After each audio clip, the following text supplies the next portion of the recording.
Então, irmãos, boa noite a todos, paz a todos aí. Hoje vamos dar aí continuidade à nossa leitura do Evangelho de Lucas, né? Que se inicia em Lucas, que vai começar hoje em Lucas 10, onde vai começar o texto falando sobre Jesus enviando-se agora 72 discípulos. Tínhamos visto no texto anterior de Lucas 9, que ele enviou os 12, e agora ele vai estar enviando os 72 discípulos. O texto começa assim no versículo 1, olha. Depois disso, o Senhor designou outros 72 e os enviou 2 a 2 adiante dele, a todas as cidades e lugares para onde ele estava prestes a ir. E lhes disse, a colheita é grande, mas os trabalhadores são poucos. Portanto, peçam ao Senhor da colheita que mande trabalhadores para a sua colheita. Vão, e eu os estou enviando como cordeiros entre lobos. Não levem bolsa, nem saco de viagem, nem sandálias, e não saúdem ninguém pelo caminho. Quando entrarem numa casa, digam primeiro, paz a esta casa. Se houver ali um homem de paz, a paz de vocês repousará sobre ele. Se não, ela voltará para vocês. Fiquem naquela casa e comam e bebam o que derem a vocês, pois o trabalhador merece o seu salário. Não fiquem mudando de casa em casa. Quando entrarem numa cidade e forem bem recebidos, comam o que for posto diante de vocês.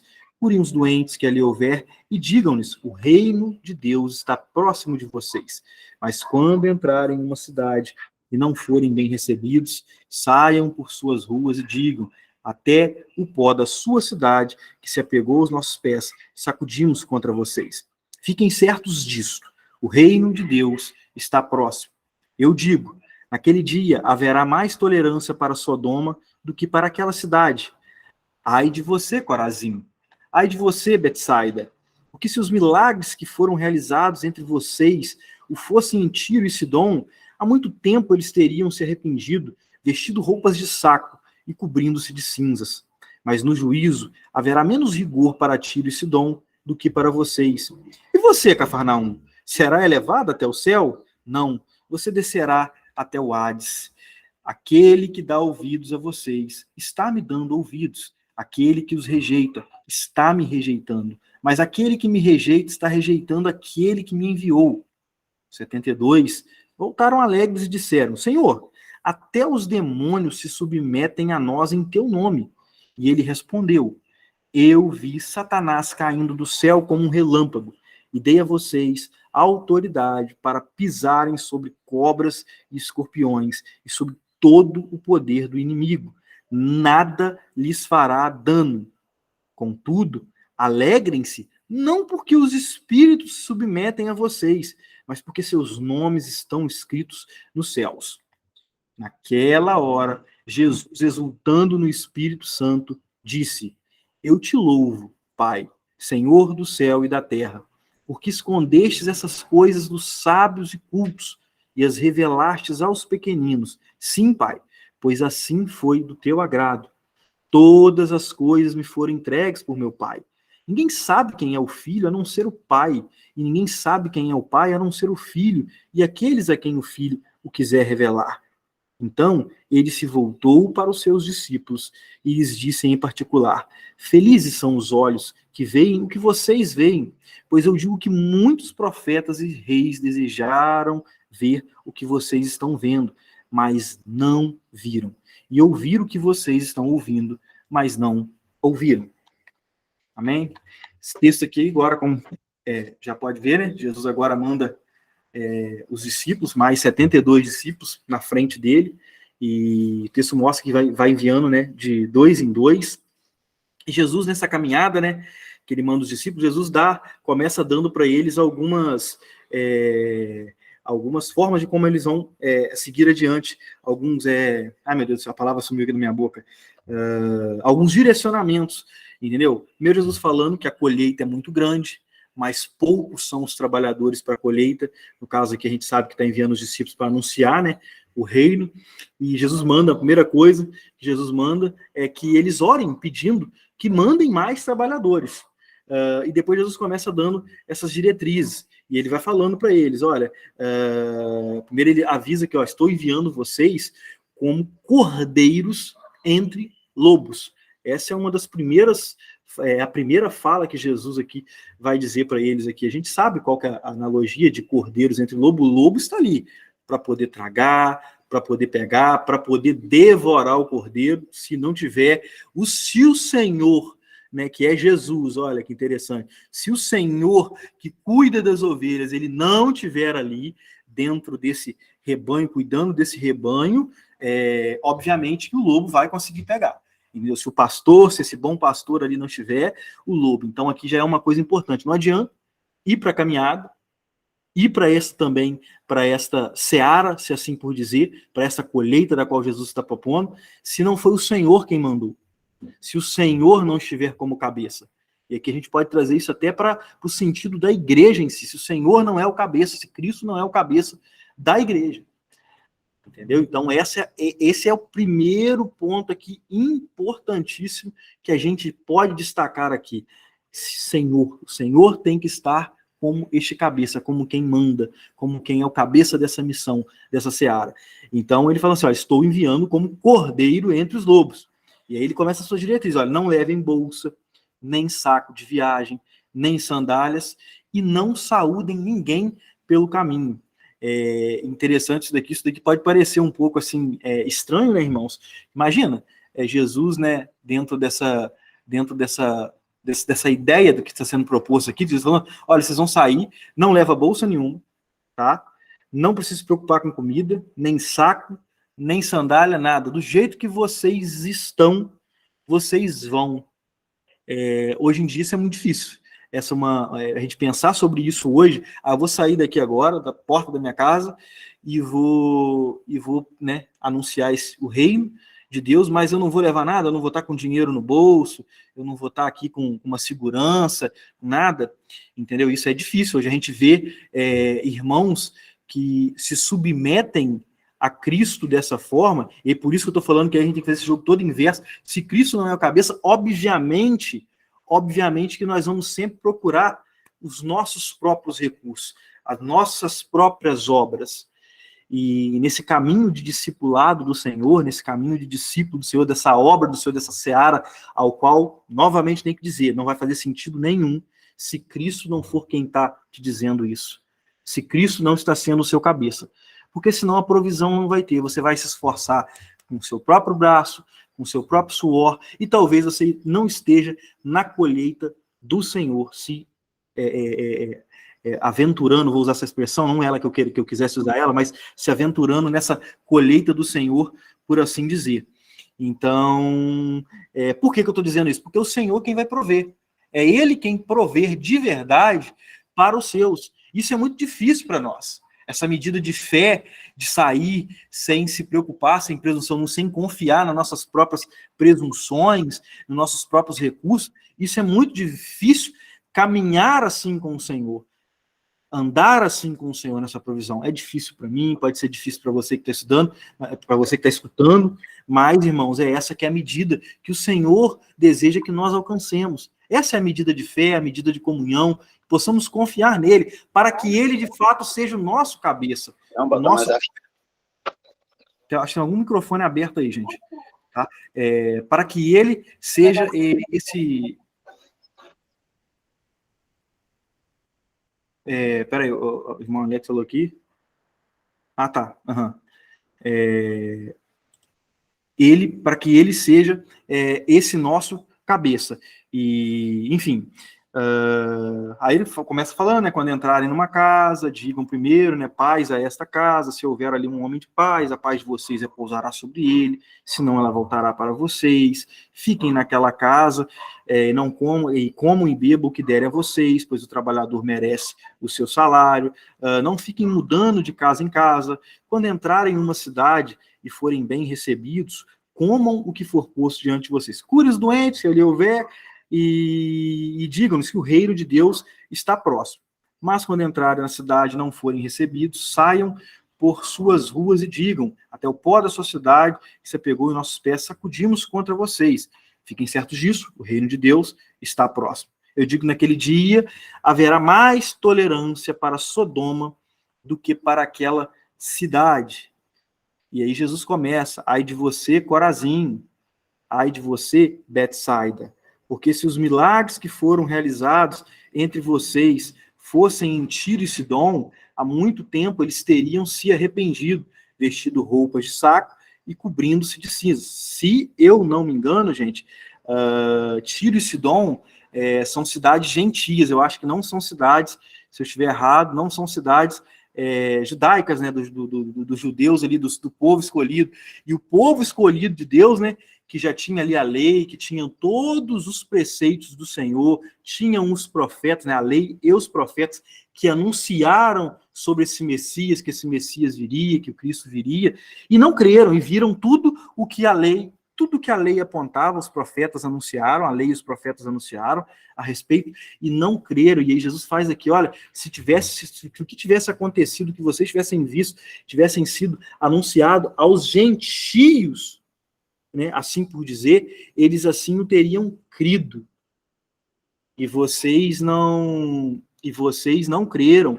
Então Jesus bota assim, Jesus está falando aqui para Israel, né? Tá, como o Alex bem colocou aqui, nessa fala aqui para Israel, assim por dizer, né? Para o povo ali, povo que escolhido de Deus, vamos assim dizer, para Israel. E Israel, a vinda, né, de Jesus, essa primeira vinda do Messias, se tornou-se como um juízo para o povo de Israel, para a nação de Israel, porque eles não creram em Jesus. Não creram naquilo que eles estavam vendo. Por quê? A gente já sabe, por causa de se esperar um Messias, de se esquecer o Messias espiritual, de se esquecer de fato deste reino de Deus e achar que o reino de Deus que havia se de manifestar, como nós bem já sabemos, seria esse reino aqui no mundo, um reino humano, um reino com as perspectivas humanas. Então, Jesus está colocando aqui assim um juízo, e Jesus, próprio Jesus fala, olha, mas no juízo haverá menos rigor para Tiro e Sidom do que para vocês. E ele fala, e você, Cafarnaum, será elevado até o céu? Não, você descerá até o Hades. Peraí, isso aqui. Aquele que dá ouvidos a vocês, aí Jesus fala, quem dá ouvido a vocês está me ouvindo, me conhece. Quem não dá ouvidos a vocês está me rejeitando. Também aqui, irmãos, é uma importância, uma ênfase que Jesus está dando, não da importância nossa como, vamos assim por dizer, que seja de nós, que venha de nós, mas quando nós estamos nessa seara, a responsabilidade que é estar nessa seara. Eu sei aqui, como o Alex bem disse ali, que esse texto aqui, ele tem o sentido dele, para a nação de Israel ali, é o que Jesus está fazendo para a nação de Israel ali, mas isso também cabe para nós também, a respeito de nós agora que vamos anunciar este evangelho da graça, o evangelho da salvação. Isso também tem um sentido para nós, que a forma pela qual nós fazemos, como nós fazemos isso no nosso dia a dia, a nossa responsabilidade, a nossa vida, como está a nossa vida, quem tem sido o nosso cabeça também, se tratando da igreja, entendeu? De Deus agora, como Cristo sendo o cabeça da igreja. Eu tenho me parado, irmãos, muito para pensar sobre isso ultimamente. A responsabilidade que às vezes nós pensamos, às vezes, que o Senhor nos deu, se estamos fazendo com nossos próprios mãos, pelas nossas próprias presunções, e se de fato é o Senhor que está ali como cabeça, nos guiando, nos encaminhando, nos dando sabedoria, porque se tratando da igreja do Senhor, e aqui precisa de se ter muito mais zelo, e aí eu creio assim, dessa forma, e daqui a pouco o próximo texto, eu não vou emendar muito não, que o próximo texto eu acho que mostra essa total responsabilidade aqui, né, dessa igreja do Senhor. Enfim, tem que ter responsabilidade da nossa parte. Nós devemos ter o devido respeito, tratar da maneira certa, e não de qualquer maneira. Enfim, porque é uma responsabilidade. É uma responsabilidade, são vidas, são pessoas que estão ali, são almas que estão ali. Obviamente que o Senhor é cabeça de tudo, mas Ele nos deu o seu Espírito. E nós andamos conforme o Espírito? Ou andamos conforme a nossa carne? Sabe por que eu falo isso, irmãos? Porque muitas pessoas, olha que interessante isso daqui, essa analogia que eu vou falar, servem a Deus não por Espírito, Não pelo Espírito, mas pela carne. Porque, Amaral, como assim pela carne? Pela ideia de barganha. Não porque se eu for na igreja, porque se eu for na reunião do Amaral, porque se eu fizer isso, eu fizer aquilo, Deus vai me salvar, eu vou aqui, né? Deus vai me proteger. É como se fosse um amuleto, se assim por dizer. A barganha de caridade só. É, mais ou menos isso daí. Como se fosse um amuleto. Então, assim, agora eu tô falando assim de coisas bem mais profundas, que agora Jesus está começando a fazer. Até agora, os discípulos quase que não fizeram nada, ficaram só de escanteio. E aí agora Jesus começa a falar, agora vão vocês. E sim, como muito bem disse o Alex aqui, está começando ali pelos judeus, porque tinha-se a missão primeiro dos judeus. Obviamente que depois com Paulo, a ideia de gentios, aqueles que não eram judeus, isso começa a se tornar ampliado, e Paulo começa trazendo essa construção da igreja, daquilo que o Senhor quer para nós, entendeu? Como nosso cabeça. Mas aqui está começando aqui, está começando ali entre os judeus. E aí é diferente, a nossa responsabilidade com as coisas do Senhor é diferente porque vai ser com gentios? Obviamente que não. Obviamente não, agora muito maior ainda, porque agora nós temos o Espírito, recebemos o Espírito de Deus, que nos dá, testifica todas as coisas, que nos torna a visão, que faz a gente que estávamos cegos enxergar, que estávamos surdos ouvir. E quantas vezes ouvimos o Espírito, e fingimos de surdo? Não temos como negar que o Espírito há uma obra que ele começa em nós. Como diz Paulo, a boa obra que ele começou, ele há de terminar. Então há uma obra que está sendo operada em nós, que o Espírito está operando em cada um daqueles que Jesus já salvou. E a gente tem que ter esse zelo, essa responsabilidade com aquilo que o Senhor nos deu, com a graça, com a dádiva do Espírito que o Senhor nos deu. Porque senão nós podemos começar a entrar numa construção, como diz Jesus, e construir sobre a areia. E aí quando vier o vento, quando vier a chuva, tudo é derrubado. Então precisamos de ser responsáveis e construirmos sobre a rocha, na missão, naquilo para que Jesus quer para cada um dos seus, entendeu? Para cada um dos seus, construir de forma responsável, entendeu? Zelar, ter zelo, temor pelas coisas do Senhor, coisa que nós vamos perdendo, que nós estamos... E os dias de hoje, então, onde tudo é muito líquido, tudo é muito...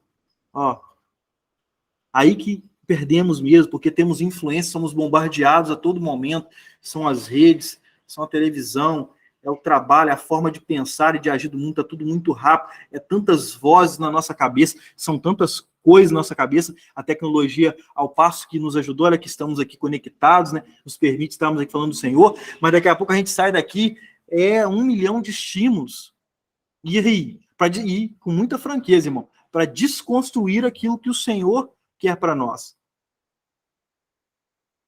Aquilo que o Senhor quer para nós.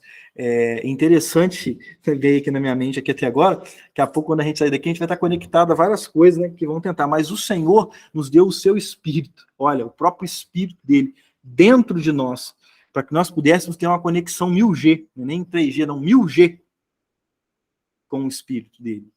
Nos deu o seu Espírito, mas às vezes nós entristecemos esse Espírito, nós não ouvimos, nós não damos voz aqui o Espírito quer falar. Isso é comigo, isso pode ser com os irmãos que estão ouvindo aqui, isso é uma realidade de nós hoje como igreja. A respeito até das igrejas ali de Apocalipse, eu acredito que nós estejamos vivendo aí esse período, né? Eu gosto muito da ideia, a leitura que eu faço, que são períodos onde a igreja, aquelas cartas à igreja, são períodos onde a igreja vê lá, Pedro, para mim, o que está precisando. São períodos onde a igreja veio passando ao longo, né? E nós estamos vivendo esta última igreja aqui, que ela se esqueceu do primeiro amor, ela precisa de comprar as vestes brancas, ela precisa de voltar ao primeiro amor. Entendeu? Ela precisa voltar ao primeiro amor, e nós estamos vivendo essa igreja. Eu acredito que nós fazemos parte dessa... Se a leitura que eu estiver fazendo for uma leitura correta da parte do Senhor, como se fosse períodos, nós estamos vivendo este último período, esta última igreja, que é uma igreja que se apostatou da fé completamente, vem se apostatando e mais e mais. Peraí. Oi, Pedro. Espera só um minutinho. Oi, Pedro. Ele sai de algo psicólogo. Cara, irmãos, esperem só um pouquinho aqui, que se o Alex quiser ir falando alguma coisinha aí, dando combinação, chega uma pessoa que está pedindo uma ajuda ali. Alex, dá uma complementação aí para a gente aí, por favor, irmão. Ou quem quiser falar, só para mim poder acudir uma pessoa que chegou aqui na porta aqui pedindo uma ajuda aqui. Tudo bem?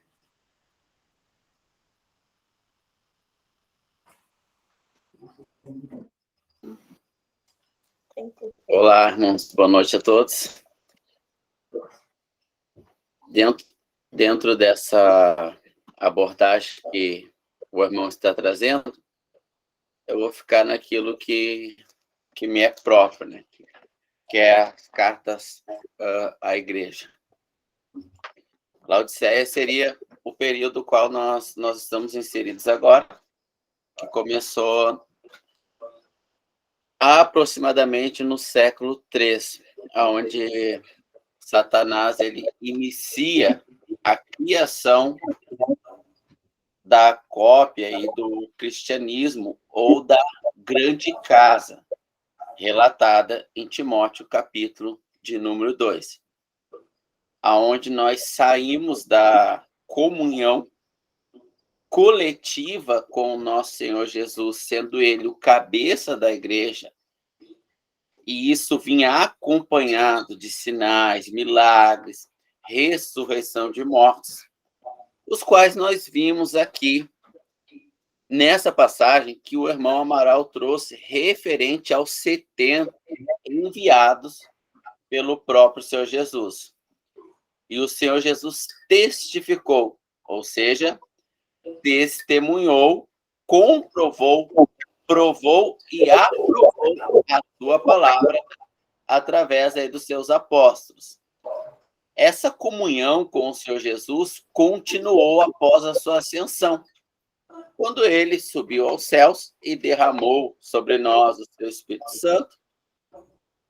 Os apóstolos, construindo a base da nossa fé, conforme eu mostro aqui impressa, que é as Escrituras, essa base a qual a gente lança o nosso comportamento, o nosso estilo de vida, a nossa vida, ela foi provada por sinais, milagres, prodígios, ali na transição do judaísmo, do evangelho para os judeus, para o evangelho da graça em Atos dos Apóstolos. Ali nós temos uma transição, onde Deus ele terminou um período com os judeus e iniciou um período com a igreja. E confirmou esse período por esses sinais que o irmão Amaral ele leu aqui. Essas escrituras foram testificadas por sangue, o sangue dos apóstolos, e é o fundamento da nossa fé, onde o apóstolo Paulo, pelo Espírito Santo, como diz o nosso irmão e apóstolo Pedro, o que Paulo escreve de difícil interpretação, como as demais escrituras.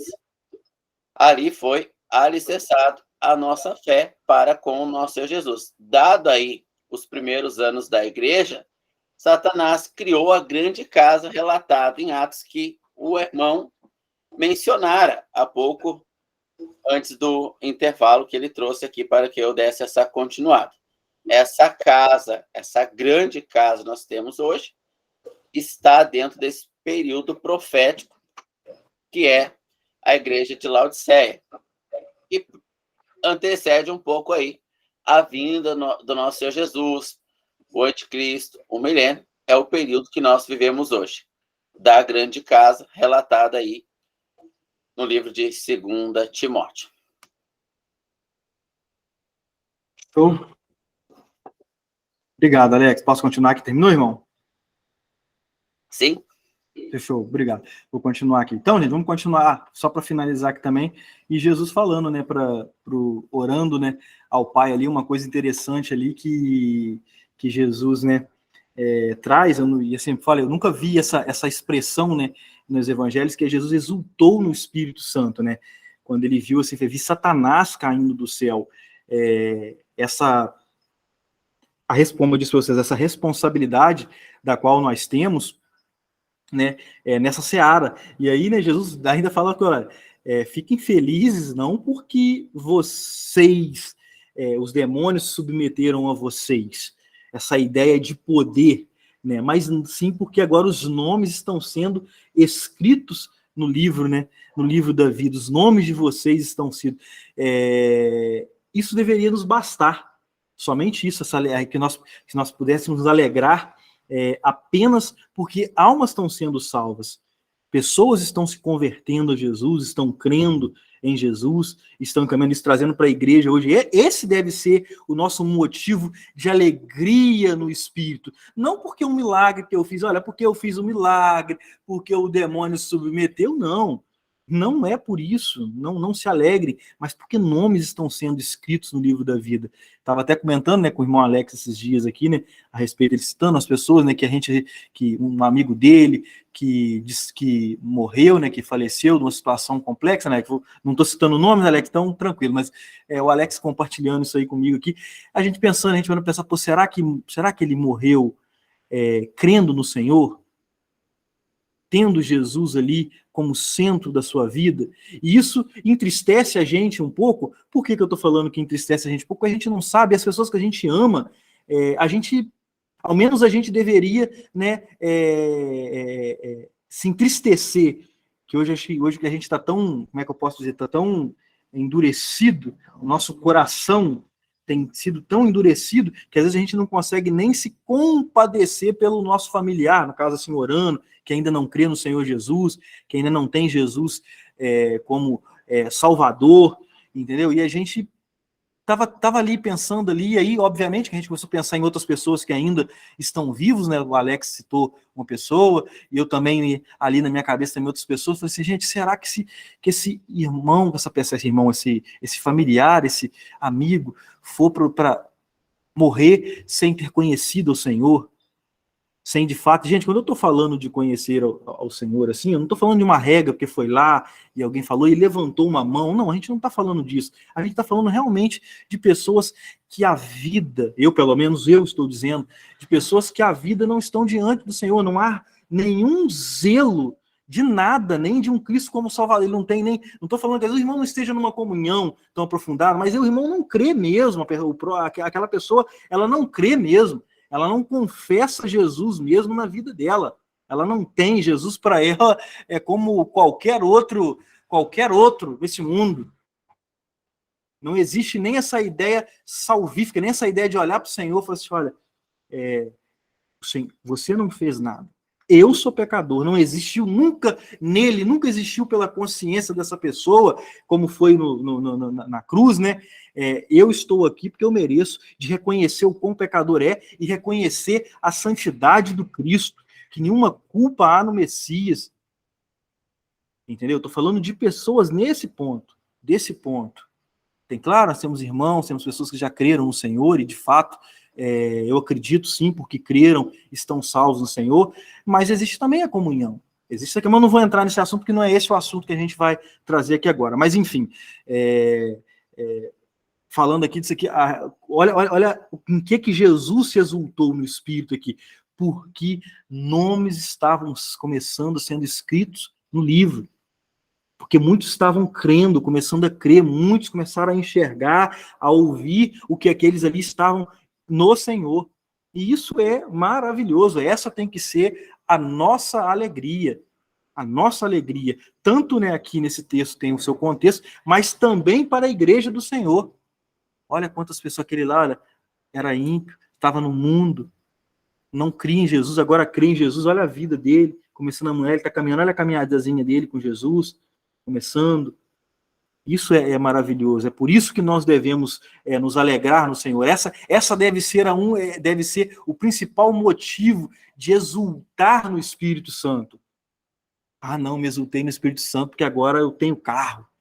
Ah, Espírito Santo, entendeu? Foi Deus que me deu, pensando aqui, foi Deus que me deu, foi isso, aquilo. Irmão, não estou aqui dizendo que o Senhor não pode te abençoar, que o Senhor não pode te fazer você prosperar, mas a própria forma como nós manifestamos muitas das vezes disso, já mostra que não tem o sentido do qual o Senhor está nos mostrando, está mostrando aonde realmente está a nossa o nosso foco.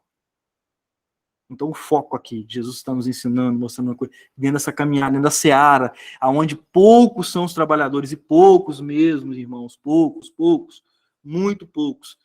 Oremos para que o Senhor envie novos trabalhadores, porque é muito grande essa colheita, e nos alegremos todas as vezes que alguém se converter, que alguém for alcançado por Jesus.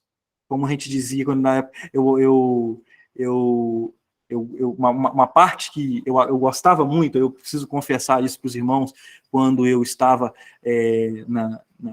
no sistema religioso, por assim dizer, era quando o irmão se convertia, e tinha aquelas analogias que agora tem festa no céu, isso e aquilo, e eu acredito que seja exatamente isso daqui, de que estão falando, exultando no Espírito. Olha só, Jesus exultando no Espírito, essa comunhão perfeita entre o Pai, o Filho e o Espírito Santo, entendeu? Isso aqui maravilhoso. Isso é exatamente isso que deveria ser. Nós perdemos isso.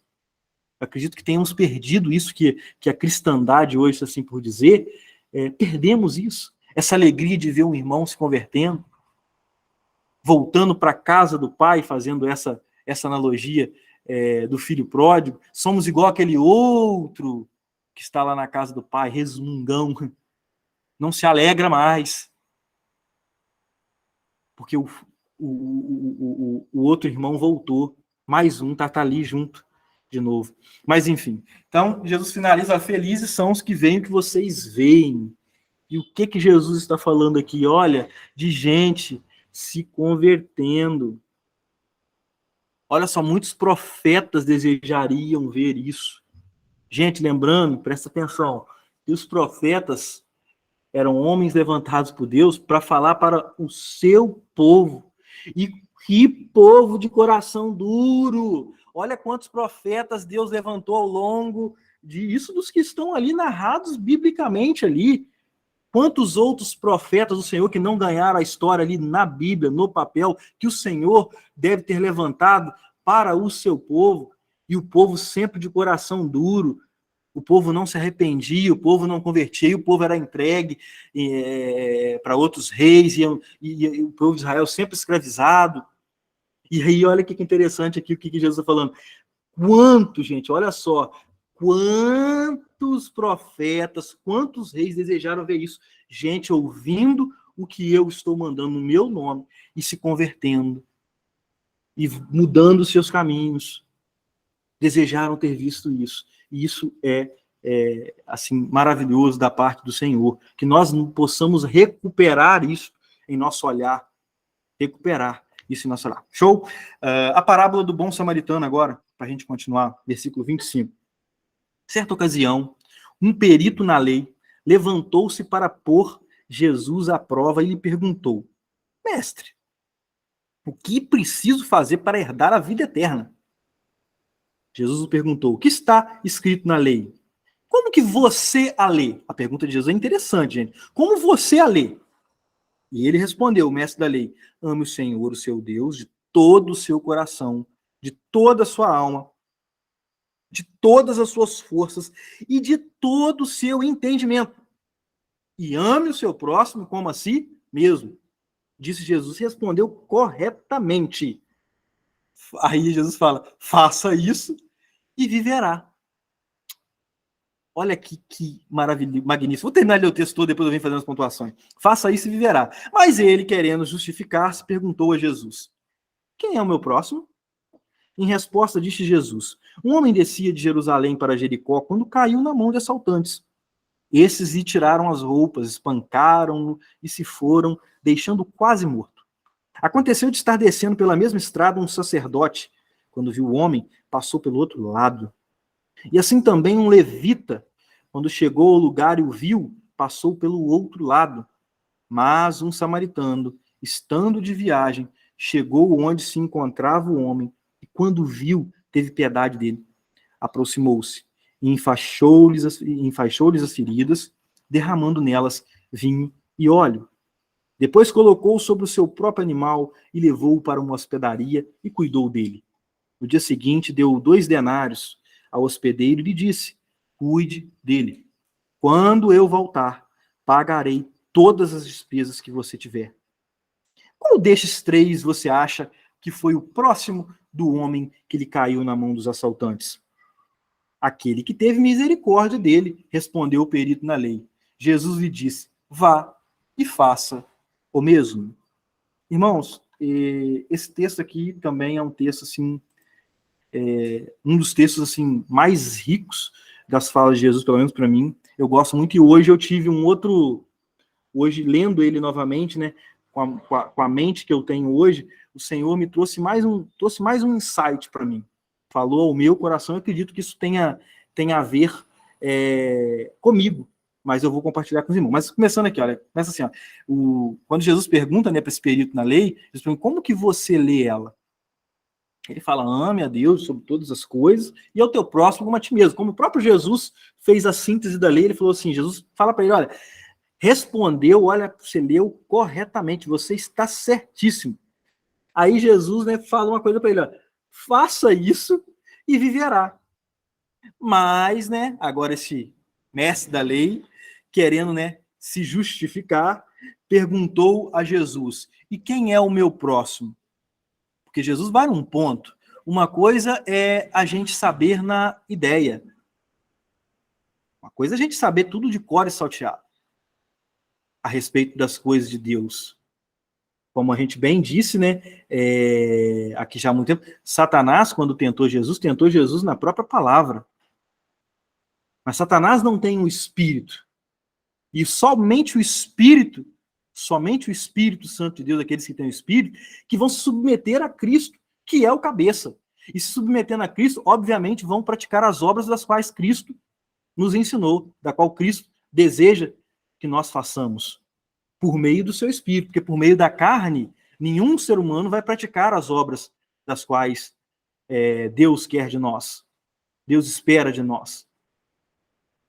Porque se Deus não nos salvou para as boas obras, para que o Senhor, então, nos salvou?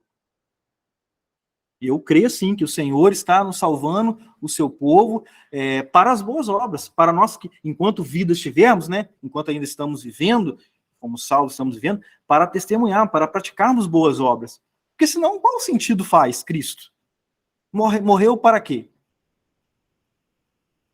Qual sentido há na misericórdia, na graça de Deus sobre nós? Para que continuemos vivendo em estado de morte? Sobre os prazeres da nossa carne, que a carne produz? Não faz sentido para mim, irmãos. Não sei como que os irmãos concebem isso, mas para mim não faz sentido. A Cristo me salvou. Eu tenho Jesus agora como cabeça e a minha vida ela vai continuando sendo do mesmo jeito ou até pior.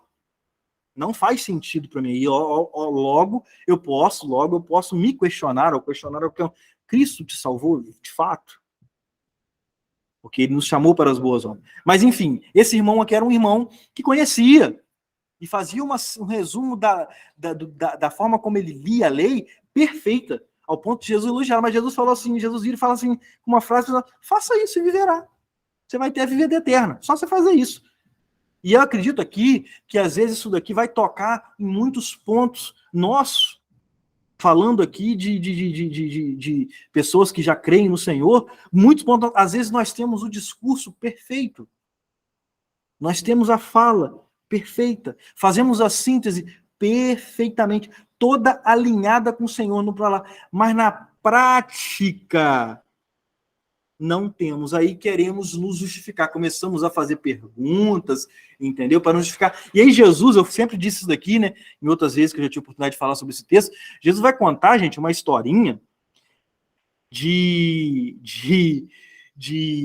para criancinha.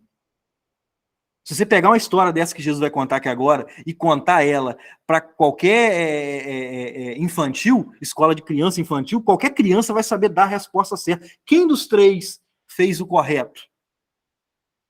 E olha que coisa louca. Jesus vai pegar uma história que parece, né, infantil, vai contar para um mestre da lei.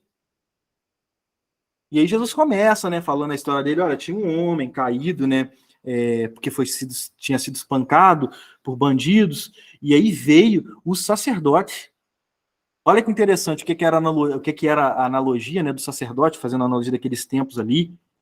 O sacerdote era aquele que estava indo para o templo, era aquele que estava ali, que fazia o sacrifício para Deus. Era um homem que, ao menos, né, nesse contexto aqui do qual Jesus está colocando, que deveria zelar, mas ele se sacrificava por uma autojustiça, mas a ideia de um próximo aqui, de um caído, não, era o cara religioso. Era a ideia daquele religioso. E ele viu aquilo ali e continuou o seu caminho. E aí veio outra ainda, Jesus ainda foi até mais a fundo ainda. Jesus usou aqui a analogia também do levita. E o levita, gente, para quem sabe, naquele tempo ali, ele tinha a função, né, ali de, né, além da parte de canto, mas recebia as ofertas. Era ele que era responsável pelas ofertas para ajudar, né, os órfãos, as viúvas, os estrangeiros. Enfim, dentro do templo, ele tinha essa função. Interessante que Jesus ainda faz analogia ainda que ele vendo aquilo, ele atravessa para o outro lado, fugindo da sua responsabilidade, ou do que talvez seria sua responsabilidade. Eu não acredito que Jesus fez essa analogia, porque seria a responsabilidade dele dentro daquilo ali. E aí, Jesus conta a história, aí veio o samaritano. Quem não sabe aqui, os judeus, para quem Jesus estava falando, ele era para um judeu, os judeus não lidavam com os samaritanos. Achavam que eles eram impuros. Por quê? Porque eles não adoravam a Deus nos padrões, nos formatos, nos moldes dos quais os judeus achavam que era o correto. Mas esqueciam, na prática, é onde Jesus está querendo aqui agora evidenciar, mas não praticavam. Tinha tudo no campo das ideias, das ideologias, do discurso, mas na prática não havia nada. E Jesus conta, veio o samaritano. O samaritano pegou ali o cara ali, cuidou das feridas dele, levou ele para uma hospedaria, mandou eles cuidar e falou assim, olha, fica aqui, deu uma quantia ali, né, de dinheiro ali, o denário, que era o que representava aquele momento ali, falou assim, cuidem dele, por favor, e quando eu voltar, eu vou pagar todas as despesas que vocês tiveram com isso daí, todas as despesas. E aí, Jesus pergunta para ele, olha, qual destes, e aqui que foi um insight que me deu hoje, que eu tô falando assim, qual destes foi o próximo do caído? E aí, o homem muito zeloso, muito, né, óbvio, né, na obviedade, respondeu, o samaritano. Pois bem, Jesus falou novamente, Jesus voltou, que ele já tinha falado da primeira vez. Faço mesmo. Faço mesmo. Mas o insight que veio, gente, é o seguinte. Olha que ideia. O mestre da lei pergunta para Jesus quem é o meu próximo. E Jesus dá a resposta para ele. Que tipo de próximo você é? E aqui, cara, isso me desmontou assim completamente, porque nós queremos a ideia, nós nos fixamos sempre na ideia de quem é o nosso próximo. E, gente, quando isso a gente para pensar nessa ideia, vocês começam a ver como é que a gente já começa a pensar num estereótipo. Já parou para pensar? E era isso que os judeus faziam naquele momento? Só quem era que esses daqui são dignos, esses daqui são. A gente já começa a pensar, talvez o meu próximo não pode ser o africano, talvez o meu próximo pode não ser o que é lá do espiritismo, talvez o meu próximo não vai ser só desse grupinho aqui, só aquele branco, dos olhos azuis, do cabelo. Consegue entender o que eu estou falando? Quando nós fazemos essa pergunta, e você vê que, obviamente, que esse homem querendo justificar esse mestre da lei, ele já está aqui tentando ver qual é o estereótipo que Jesus vai dizer de que é o próximo, e Jesus responde para ele, gente, dá a resposta assim que eu falei, cara, eu nunca tinha me atentado a esse detalhe. Ele falou assim, quem é o próximo daquele outro, do estereótipo? Que tipo de próximo você está sendo? Quando ele pergunta quem desses três foi o próximo, e não quando o homem pergunta, eu quero saber quem é o próximo, quem é esse outro, e aí Jesus vai inverter completamente o jogo. Quem você é? Que tipo de próximo você é? Isso desmonta tudo, gente. Isso daqui desmonta qualquer ideia nossa. E eu comecei até a lembrar de Jonas, quando Deus mandou Jonas ir para Nínive. Vai para Nínive. E Jonas tinha um estereótipo. Eu não vou Não quero ir, por quê? Porque Jonas tinha um estereótipo na cabeça dele de quem ele achava que era digno de ouvir da palavra de Deus, de ser cuidado pelo Senhor. Mas não adiantou, que depois ele foi cuspido, entrou na mesma não ouvindo o Senhor, mas o Senhor tinha um plano e ele foi para onde o Senhor queria que ele fosse. Isso é importantíssimo. E a pergunta que eu quero deixar aqui, que tipo de próximo você tem sido dos outros? E isso vai em encontro com a primeira parte do texto que a gente leu ali, de ir ao próximo daqueles aos quais nós vamos levar, que nós perdemos essa alegria de levar a mensagem do Senhor e a responsabilidade do que é também levar a mensagem do Senhor. Outra coisa que eu quero falar aqui a respeito desse texto também, que eu amo muito, essa ideia, isso não foi, o Senhor não trouxe isso através de mim, mas eu ouvi isso através de um outro irmão, não me lembro quem, mas esse texto para mim ele faz todo sentido, agora trazendo um sentido para a igreja. O bom samaritano dessa própria história aqui, né, como foi interpretado, é o próprio Jesus, é o próprio Messias. Os caídos somos nós que fomos resgatados por Jesus. E esse vinho e este óleo que ele coloca nas nossas feridas é este Espírito Santo, é o Espírito Santo de Deus. Essa hospedaria que aqui tem nessa analogia aqui, é a igreja do Senhor. É a verdadeira igreja do Senhor, que ela cuida, que a missão dela é o quê? É cuidar daqueles que vão chegando, daqueles que o Senhor vai salvando. E os 2 denários, eu gosto muito da ideia que são os 2 mandamentos que o Senhor nos deu, que é amar a Deus sobre todas as coisas, e é o próximo como a ti mesmo. E a própria ideia fala assim, olha, cuide dele aí que quando eu voltar, eu vou pagar tudo. Isso é quando o nosso Senhor voltar. Então eu também gosto, trazendo isso para a igreja, eu gosto muito dessa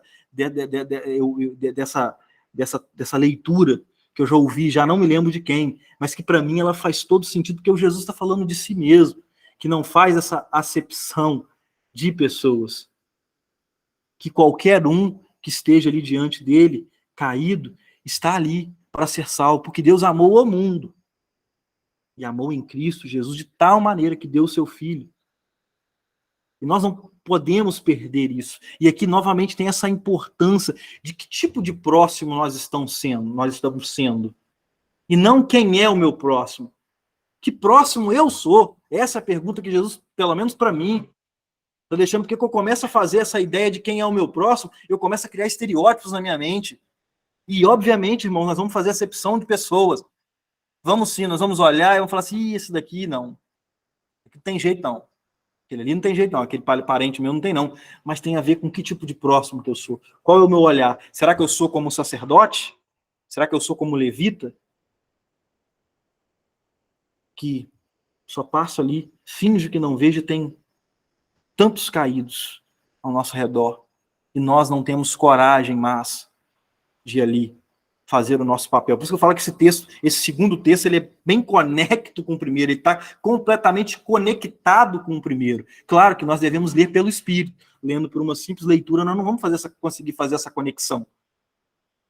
Mas tem que ser conforme o Espírito. Mãe, a senhora quer falar alguma coisa? Apareceu aí? O microfone está mutado, mas tem que tirar do mute. Esse próximo aí, que você está dizendo, ele começa dentro da nossa casa, ele está dentro da nossa casa. Exatamente. É o que o Espírito falou aqui agora. Como a sua esposa, o seu filho, a sua mãe, o seu pai, o seu irmão, né? E nesse sentido aqui que Deus falou comigo agora. E vem falando há dias. Entendeu? Essa é a minha palavra. Amém. Então, esse texto aqui, eu deixo essa reflexão aqui, nessa parte aqui. Que tipo de próximo nós temos sido? Que tipo de próximo? Vamos continuar aqui no versículo 38 aqui, para a gente já ir finalizando. Ó. Versículo 38, ó. Agora na casa de Marta e Maria. Caminhando Jesus e os seus discípulos, chegaram a um povoado, onde certa mulher chamada Marta o recebeu em sua casa.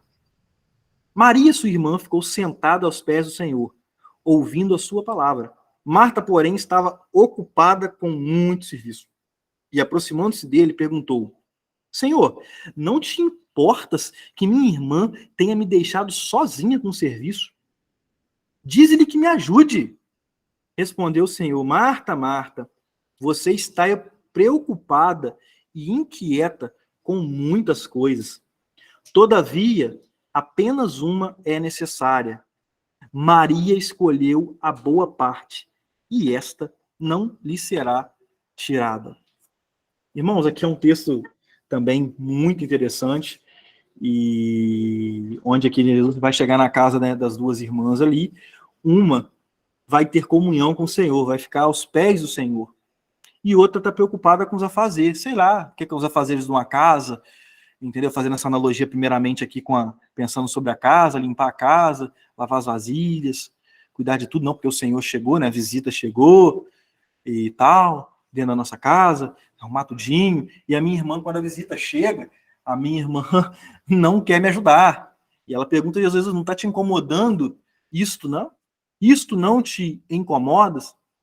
E a resposta de Jesus fala assim: Marta, você está preocupada e inquieta com muitas coisas. Interessante que essa fala de Jesus aqui, para mim, ela é muito profunda. Para mim, ela vai muito além do que simplesmente com a questão dos afazeres ali, ó, da casa ali. Jesus já conhecia o coração dessa Marta que há em nós. E essa que é a analogia que eu quero trazer. Essa Marta que há em nós. O que te preocupa?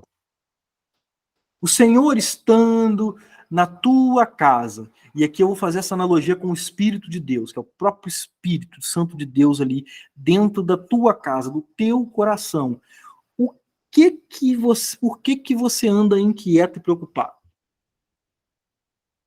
E aí Jesus fala uma coisa aqui, irmãos, que é assim, é duro, isso aqui é duro, mas é Jesus quem está falando. Se é Jesus quem está falando, é verdade. Fala assim: todavia, olha, você está preocupado e inquieta com muitas coisas. Todavia, apenas uma é necessária. Ponto. Aí ele fala: Maria escolheu a boa parte. E ele acrescenta ainda: olha, e esta não lhe será tirada. Irmãos, qual que é a parte que Maria escolheu aqui? É ter comunhão com o Senhor. Esta é a única coisa que não nos será tirado, que nós carregaremos para a nossa glória, é a nossa comunhão com o Senhor. Todas as outras coisas que nos deixam inquietos, que deixam a gente ansioso, preocupados, nada disso é necessário. E Jesus está falando assim: olha, a comunhão comigo, minha comunhão, estar em comunhão comigo, esta é a única parte que é necessária e não será tirada. E aí eu volto a pensar quanto tempo nós passamos buscando a comunhão com o Senhor. Hoje eu estava até falando isso cedo com o Alex, a gente começou a conversar isso hoje cedinho, sobre comunhão com o Senhor. Quanto tempo nós passamos buscando estar com o Senhor, as coisas do Senhor. Ficamos o dia inteiro preocupados com o serviço, com os afazeres, com ter, com ser, com tantas outras coisas. E aqui, irmãos, é Jesus que está falando, essa é uma analogia para a vida. É duro para mim, é duro talvez para muitos vão me ouvir, mas é o nosso Senhor que está falando. E se nós temos Ele como cabeça, nós precisamos começar a dar o real sentido a essas coisas, a nos submetermos, a buscarmos, a nos submeter ao Senhor. Será que por isso que estamos nos adoecendo mentalmente, cansados, sem perspectiva de vida? A vida em abundância nunca chega para nós. Não temos bom ânimo mais. Será que é porque, de fato, estamos sendo aqui Martas na vida? O Senhor está aqui conosco, irmãos. Fomos salvos. Ele nos deu o seu Espírito. Sim. Mas e aí, por que a minha vida continua sendo desse jeito? Jesus diz, não andeis ansiosos por coisa alguma, nem quanto ao que comer, nem quanto ao que beber, nem quanto ao que vestir. Olha aqui a Marta está preocupada, gente, com limpar a casa, arrumar a casa. Nem na necessidade mais básica, Jesus manda que nós não nos preocupemos. Acabamos de ler aqui agora, que nessa caminhada aí de Jesus, falou assim, gente, olha que interessante, Jesus, vocês vão sair de fora da casa de vocês. Olha só, saindo do lugar de vocês ali como discípulos indo, ele falou assim, não se preocupem com nada. Não se preocupem com nada.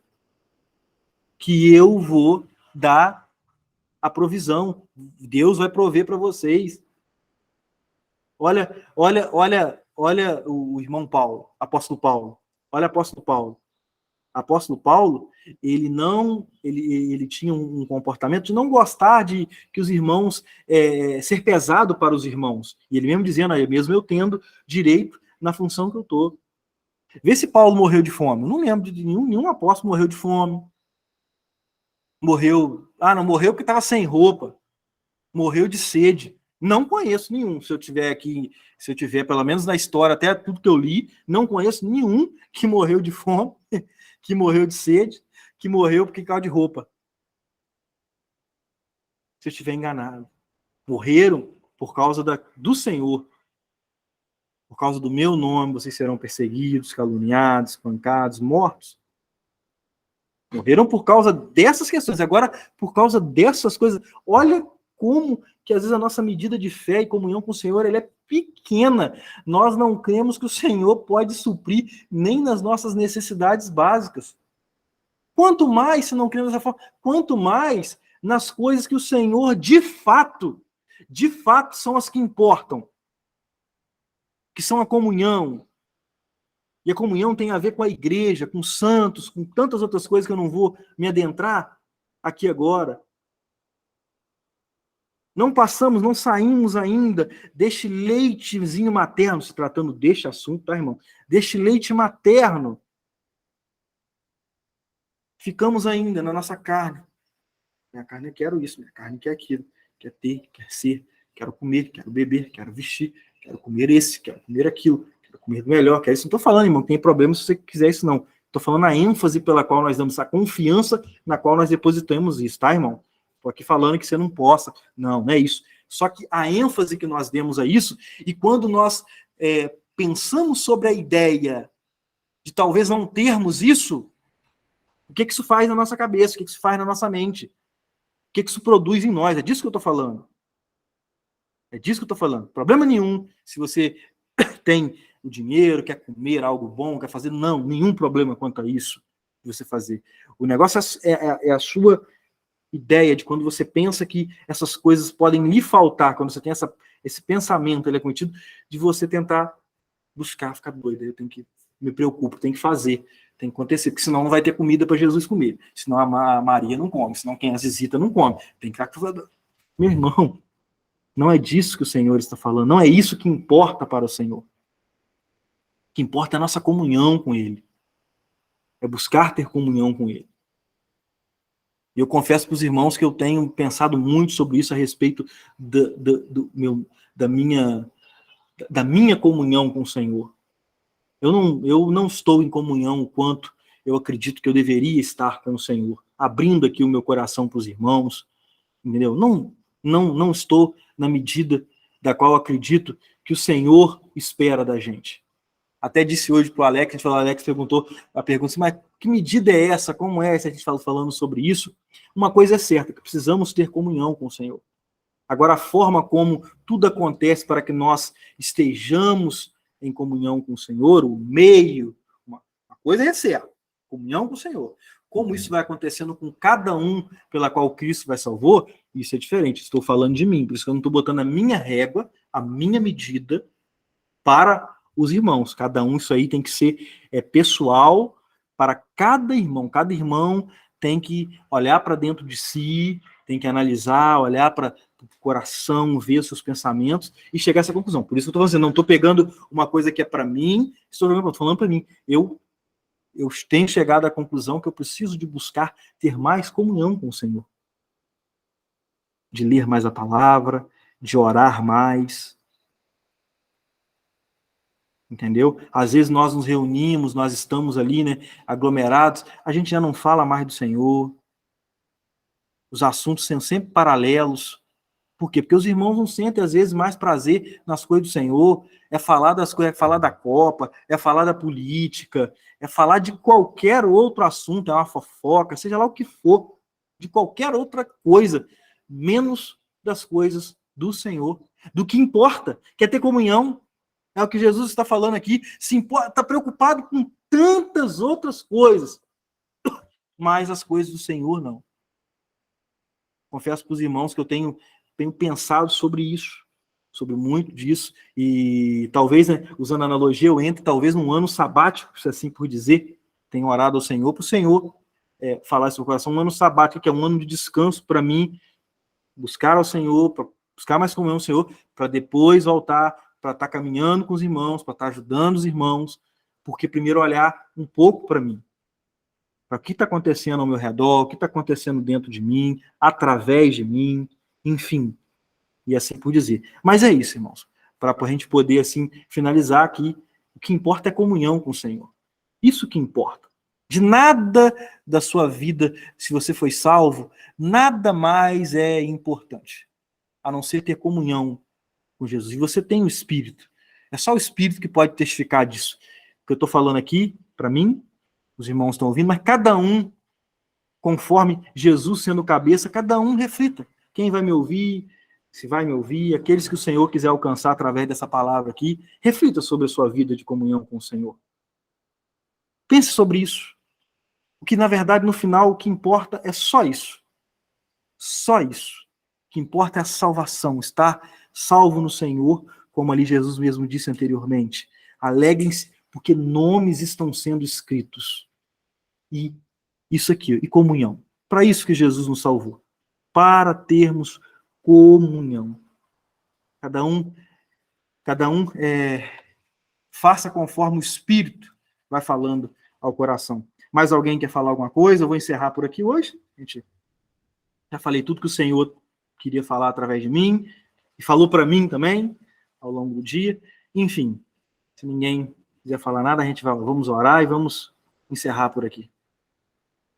Não?